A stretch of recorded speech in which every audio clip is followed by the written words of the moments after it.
Hey everybody, this is Carlos Ocelot, founder and CEO of G2 Esports, former professional gamer, and wonderful bodybuilder, as you may have known. Of course, you know me for that, pretty sure. And you're watching Dancan's channel. Thorin, my man. Enjoy. G2, or Ye2, as their founder actually calls it, was one of the greatest collections of individual talent ever assembled in the West for the 3 previous years to this year. And hence, this year has been quite a kind of weird experience following the team, seeing them at their highs, seeing them at their lows, and especially seeing how people have characterised them in the scene, from analysts to people who are following it, like media, to how fans have rapidly eaten them up. I mean, from the flackhead stands who were just intolerable, despite the fact he seems like quite a cool player and certainly knows how to do his job, somewhat of a Western ghost, right? To the BB overraters, the people who either just love Dom stream too much or just think this guy is some player, as far as I can tell, he's never been internationally or domestically. Or the Carlos haters, who of course just think that a single or actually 2 tweets, which are quite mild, and a bunch of likes overwrite dozens and dozens of actions, making young men millionaires, making women superstars of esports. All these things, you know, they're overwritten by just a bunch of nonsense, right? Now, I think this year's G2 lineup, the one with Broken Blade, Jankos, Caps, Flackhead and Targamas, coached by Dylan Falco, so the 2022/season 12 lineup of G2 was very overrated at certain points this year, to the extent that people would actually act like if you suggested an upgrade for the team going forwards, or removing a player, or a player being a weak point in the lineup, or not actually a contender for best in their role, or the team can have meta issues with a certain player, that was actually treated like it was egregious hate, and you must just despise all the players, and you don't understand the game, and they're obviously the best from top to bottom, and these are just the players that get it done, and look at this one playoff series where this guy carried and on his picks, etc. And it was people acted like this was the 2019 lineup, like you could never touch this, like what are you doing? Like this was craziness to do this. Now let's be real. They're a very good team all in all, and if you were to make like a top 10 lineups from Europe, would they make top 10? I think with the 24-game streak, they might. I think you could make a case, but I think they would be borderline even then. Like, look, they won a title. Great. They made both finals. Yeah, this is all legit stuff. They were able to go to the semis of MSI. I mean, look, again, we're not in a world, unfortunately, where LMS is as strong as it once was. VCS has its issues. So, like, top 4 is not really that great. And obviously, they didn't do anything special when they were there. And they managed to make it to Worlds, but didn't get out of their group. Admittedly, a very hard group. But yeah, so to me, I think they were nowhere near as good as even the 2020 lineup that had to do the comebacks online, but won the titles and then was in the semis of Worlds and beat fucking Gen G in a best of 5. Some pretty legit players, by the way. I don't think you can compare them to nowhere near the 2019 lineup, which I think is far and away the best Western lineup of all time. I don't think they're even as good as the 2018 lineup that wasn't winning the titles domestically. But remember, they were still like a very legit team. They beat RNG, the best team in the world, going for the fucking Grand Slam at Worlds in a best of 5. And let's just forget about the classic lineups in 2016, 2017. Yeah, maybe the first one, the one with Emperor and Hybrid. Yeah, that one they're better than. But the other ones, the ones with Zen and Mythia, you're out your mind. Those are banger best of 5 teams. They actually did get their shit together in season 7, remember? They went to the final of MSI. They almost beat the fucking world champions eventually at World Samsung and got out of that group of death with them and RNG. I think the 2 best teams in the tournament. So I don't think, quite frankly, you can compare them to the great G2 lineups. Yeah, they had that epic 24-game win streak, which included the lower bracket games of LEC, so that's pretty legit, all the best European teams. And then it went into beating EG a bunch of times. Also some whack teams you don't care about, but beating EG, you know, the champions of NA. But the problem with that is, like, it's not like there's like big international teams in there, is there? So like that was an epic run. Not many teams have ever done a streak like that. That was really nice, but that was basically their best ever period. That was it. And that was a couple of weeks, we're talking like, 3-4 weeks combined. And then after that, they were never as good before. They were never as good afterwards. So to me, I don't know about that. That's not the same as the international success. As I said, season 18 beat RNG in a best of 5, for fuck's sake. The 2017 one, I mean, I already said what they did. So to me, this is probably the weakest of roster from G2 of the championship ones, minus the very first one. That was the one with Kikis top. And then they won with Emperor and Hybrid. People always forget. Expect wasn't in that lineup, and Venomithi were not in that lineup. In fact, Venomithi played them in OG in the final and lost to them. So let's get into looking at this G2 lineup. So obviously it was formed for this year, season 12, because last year, remember, they had the Reckless lineup that just didn't work culture-wise. In the game, for some reason, they just shit their bed in the playoffs and they just weren't able to be as elite as they could have been. I think actually if you could have sent that team to Worlds, I'd be interested. It's a bit like the Fnatic lineup this year. If you got that many talented players in one lineup, just give them as many chances as you can, and eventually you're going to strike gold somewhere if you coach appropriately. So I think, yeah, that one was a shame. I think it could have done so much more. Obviously, this team, in terms of results, was much, much better. But they came to this year, and crucially, remember, as I reported on my shows, because I had the best source of all, I'm friends with Carlos, aren't I found out basically that when they'd been testing this lineup, while Worlds was going on, because of actual real like trial games with Flackhead and Targamas and like using these players, they decided like this is the lineup we're going to go with. And so they did choose not to spend big and go for like Viper, from the world champion, by the way, from EDG, to go as Ham for Hans Sama. Now, I've heard maybe Rogue wouldn't sell him to an LEC team, and that's why he went to NA and they wanted the millions back themselves and all that jazz.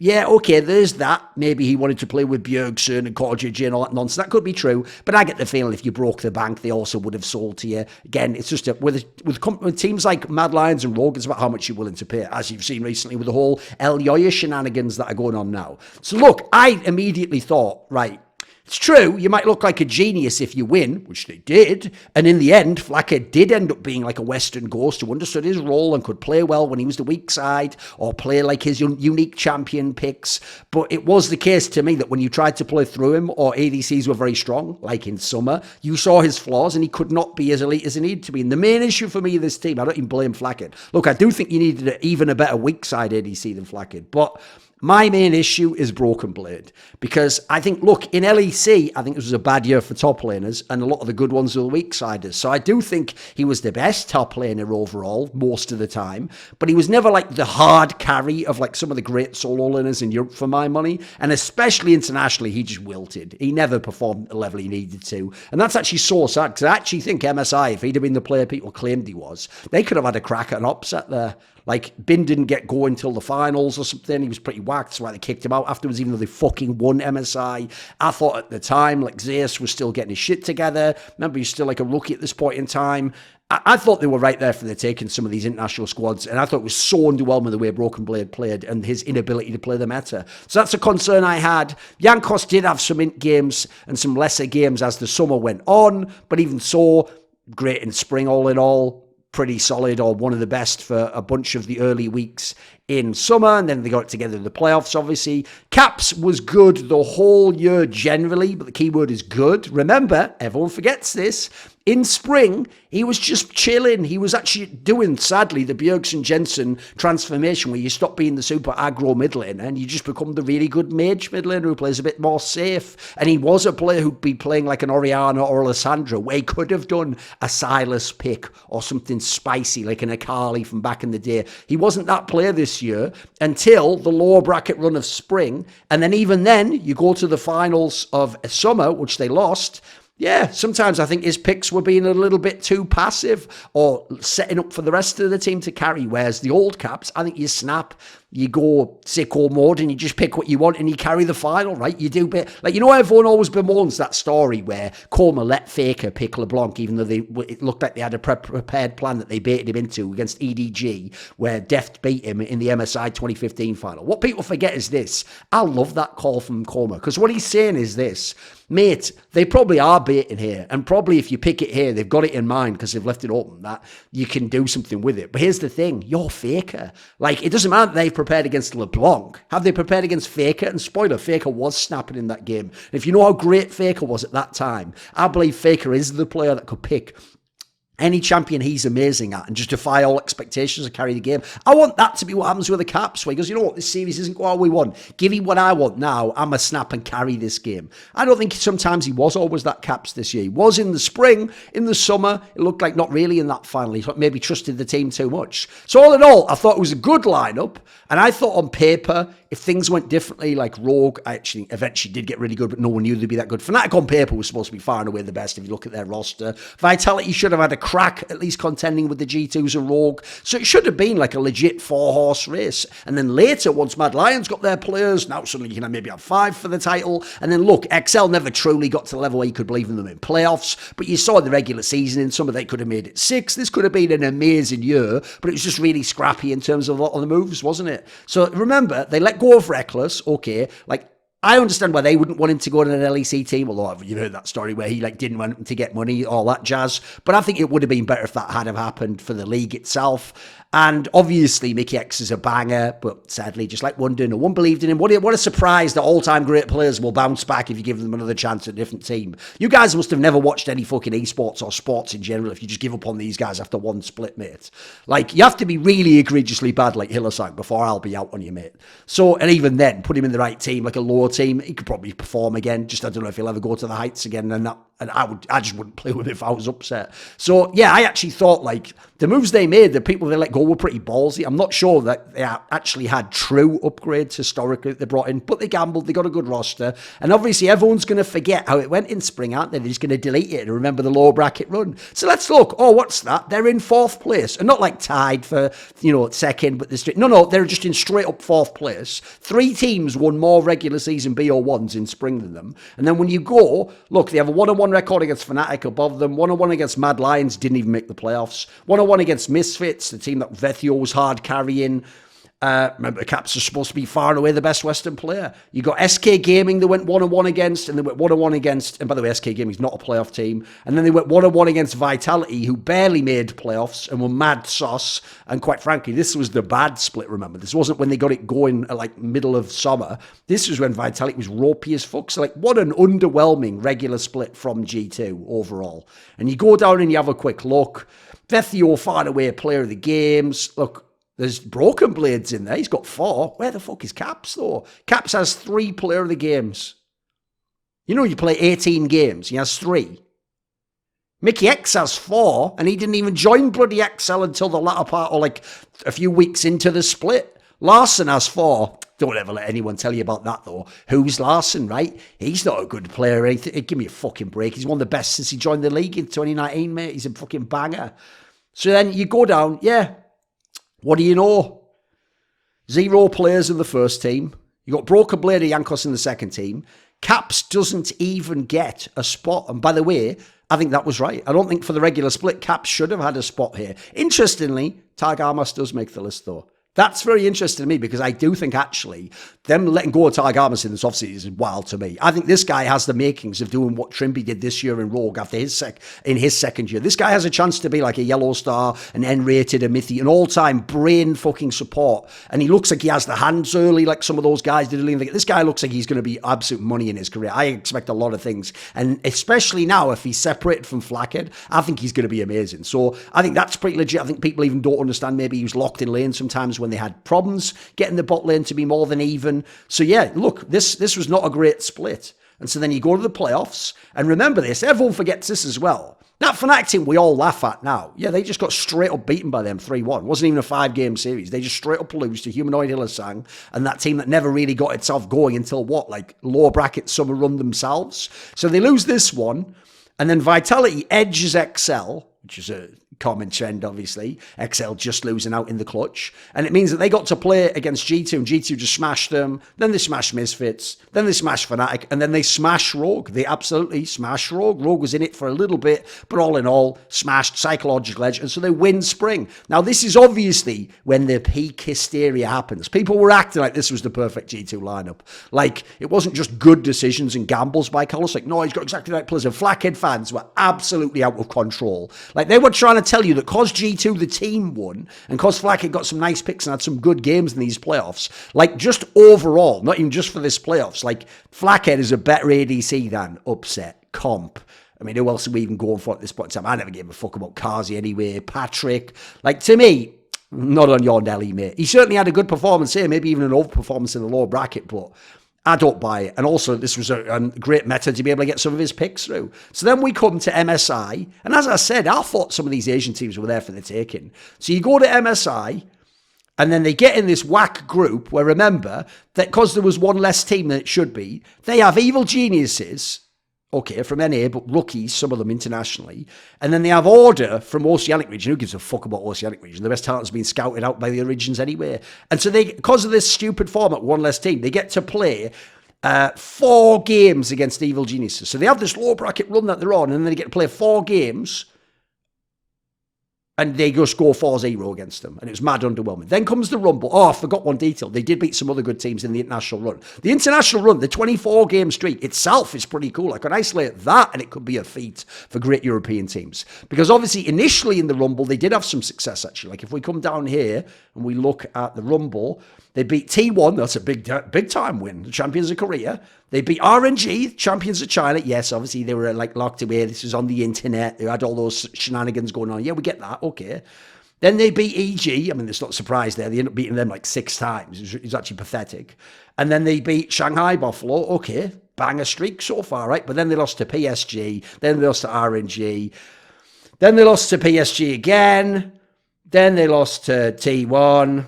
Then they lost to Shanghai Buffalo. Then they beat EG because apparently they can't lose to EG. And then that was it. So the sad thing about this was they did this amazing initial performance internationally and kept that a crazy streak going, which is a historic record. But then they actually shit the bed themselves in the same exact tournament, right in the flow of when they were at their absolute peak and lost to fucking everyone except EG. Then they went to the playoffs and played T1, and this was just a pathetic series. It was 3-0. They weren't even close. Broken Blade, the whole tournament, looked absolutely fucking shook. He made Zeus look actually better than he probably was if you look how Zeus played in the final. I think by summer, Zeus became maybe the best top player in the world, but I don't think he was at this point in time. He was still a rookie, for fuck's sake. And by the way, when your veterans like Broken Blade can't beat their rookies, now you see why the West's always so far ahead. So already after this tournament, I was thinking, fucking hell, people are overrating this squad, mate. Like, they just haven't shown it, the quality internationally. So you come back to LEC for summer. Okay, remember, we've had the Astralis lineup gets pretty interesting and was, like I predicted, able to get a bunch of upset wins that no one expected. XL has Mickey X properly bedded in now. You knew they were going to be good, right? Fanatics just brought back the same super team. Surely they can't be as bad as before. Spoiler. I would say they won't. I'd say they got it together, even though they were pretty bad for most of the regular split. G2 keeps the same lineup, obviously. Mad Lions gets in Niski, and they already had, in my opinion, rookie of the split and Unforgiven. El Yoya is one of the best players in the whole league. Probably he should have been the MVP for my money, not Niski. I think he was the more impactful player for this team. So they actually eventually power that team up again and become legit. Misfits, everyone thought was going to be crap, and they should have been on paper. Like, Zlatan was terrible. Irrelevant just looked decent once he got going. But you've obviously replaced a guy that was taking all that top lane pressure in Hirit when he was trying to play the carries. You have the MVP, but what are you going to do with it? And Mercer still did fuck all. But it turned out Zanzara coming in, just did some weird shit to the draft. And crucially, Vethio and Neon just backline carried the whole fucking thing. And if relevant, was pretty decent at the tanks, right? Then Rogue, obviously they just came off a great split, but they let down in the finals. This time, they didn't do as well in the split. They still with second most games won. And then they got their shit together in the playoffs and became really good and beat all the top teams. After one big loss to G2, obviously. SK Gaming actually probably overperformed for the roster. Not particularly, it's just a meh roster, isn't it? Like, what are you getting excited about on this lineup? BDS was terrible again, and Synchros just trapped in prison. I thought loads of these players fucking sucked. I hope I don't see a bunch of them ever in the LEC again. Or they better level their game up. And Vitality obviously got in Haru to be the jungler, which did eventually work out, but was initially looking mad sauce. The rest of the team, Labrov still didn't do enough until late in the season. Kazi looked pretty dodgy. Alfari got better at times, although then again, probably better in the spring all in all. At times towards the end, he got it together. Perks, I thought, looked great. Absolutely, by the way, Perks was a real MVP candidate. If they'd have won more games and made the playoffs, I think there's a world where he could have been the MVP. If they'd have come fourth or third, I think giving Perks MVP would have been totally legitimate. Yes, at the end, he entered the last week, just like a lot of them did. But that's the thing. The rest of the split, he was looking really solid. And quite frankly, his team wasn't. He was absolutely dominating the league. If you love wins over replacement, he'd probably be the biggest one. Not Niski, because if you could put fucking caps in Niski's spot, they'd be even better, wouldn't they? Come on, for fuck's sake. I never bought that argument. So you look at this split. They finished first, thanks to a 5-game win streak at the end. But the rest of the split was like Mad Lions the best most of the time. Rogue up there in terms of record, looking a bit sauce. Misfits came on strong late. Fnatic got their shit together right at the end. XL was actually really good up there with the Rogues and Mad Lions of the world, but then they fell apart the last few weeks.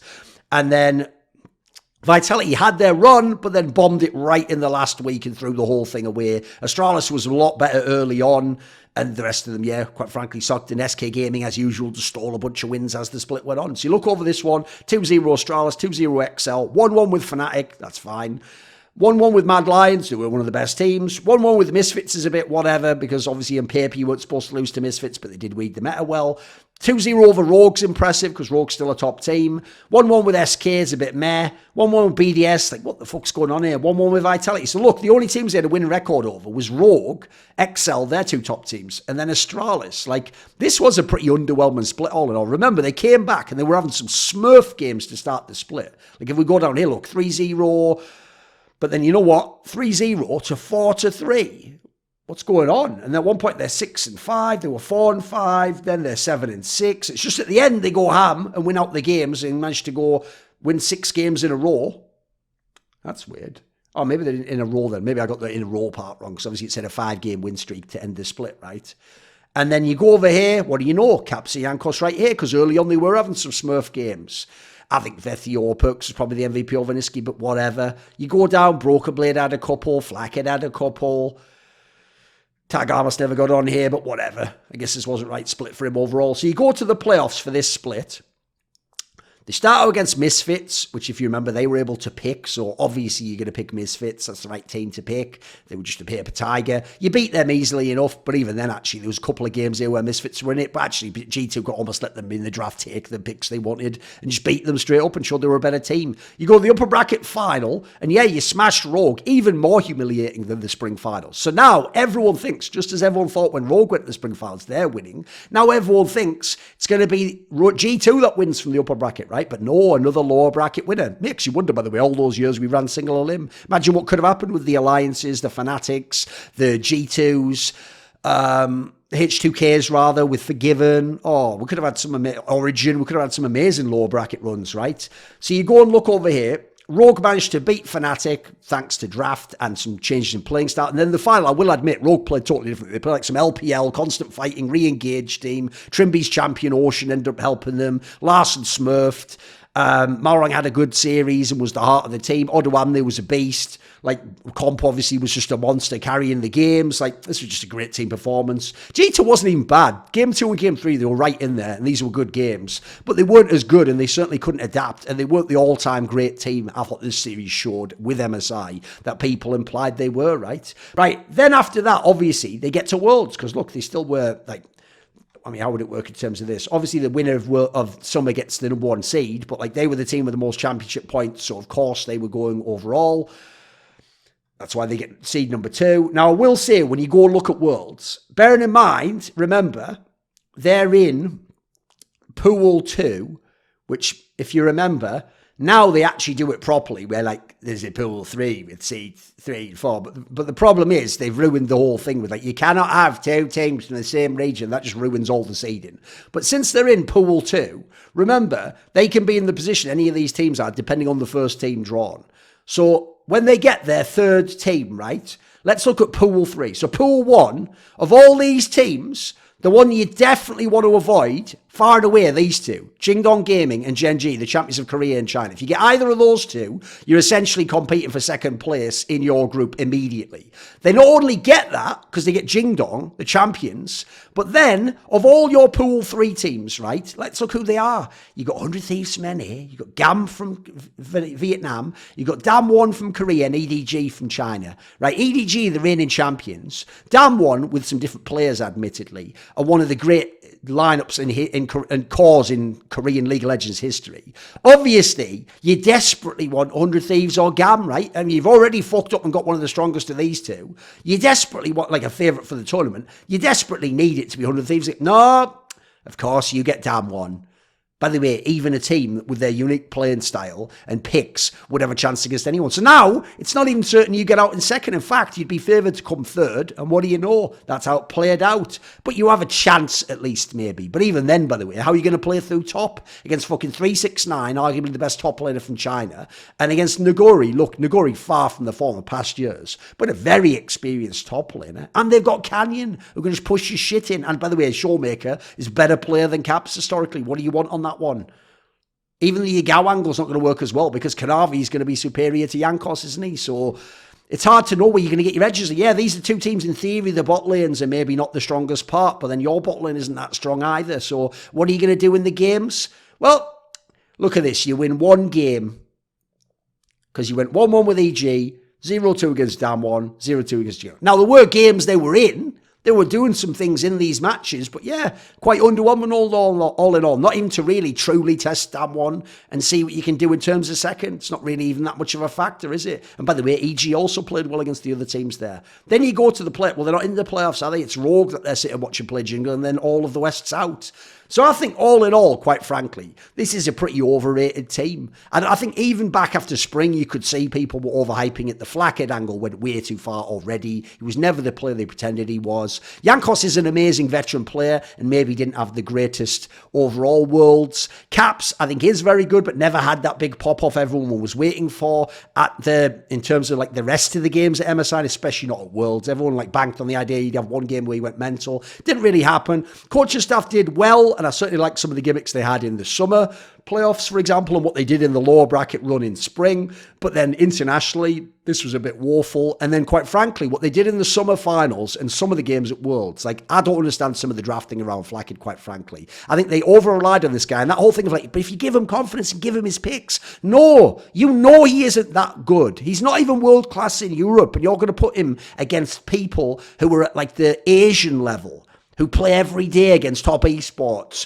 and RNG and EDG and Genji and T1 and, well, I won't say DRX, but even DRX's bot lane's better, isn't it? Like, come on, man. This is mental. Like, what's going on here? So I found that mad underwhelming. Now, look, it's not the end of the world. I thought G2 still did a good pivot that year, so I can forgive them. This video was kindly supported by Ahmed Hadjou, Hades GOUD, Matt Pugnatio Rajcula, Animosity, Butt Pounder 420, Jensen Goh, Kovacevicd, Ord, Tobias Bernasconi, Tosh, Torin, and as always, special thanks goes out to my main man, Jerky's Minion. Would you like to suggest a topic or a guest for my upcoming content? Maybe you want to ask a question in my monthly AMA. Would you like teasers to find out who the guests are for upcoming interviews and shows? Maybe you want to take part in one of those lengthy esports discussions with me that can go all over the place. Well, if so, put your money where your mouth is and join the Scrolluminati today, where, in the description box below, there's a Patreon link.